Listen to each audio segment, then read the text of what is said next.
Super natural రెలంలో దేవుని యొక్క శక్తిని ధరించుకొని దాన్ని ఆపరేట్ చేసినటువంటి ఈ యొక్క ఎలీషా చనిపోయిన తర్వాత కూడా, పాతి పెట్టబడిన తర్వాత కూడా, ఆఫ్టర్ 1 ఇయర్ అయిన తర్వాత కూడా, అతని యొక్క ఈ బోను తగిలిన తర్వాత చనిపోయినటువంటి ఏ వ్యక్తినైతే ఆ సమాధిలో పెట్టారో ఆ ఆ ఎలీషా యొక్క బోన్ లో సూపర్ న్యాచురల్ పవర్ ఉన్నది. ఆ దేవుని యొక్క లివింగ్ పవర్ ఉన్నది. ఆ గ్రేట్ అనాయింటింగ్ ఉన్నది.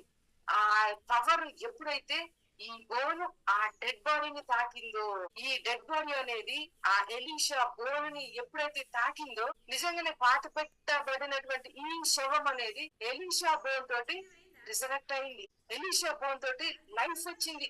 ఆ ఎలీషా బోన్ తగలగానే చనిపోయినవాడు కాస్త జీవం వచ్చి ఆ తిరిగి లేచి ఆ శత్రువు వస్తున్నాడని ఆ ముందు పరిగెత్తిన వ్యక్తితో పాటు ఇతడు కూడా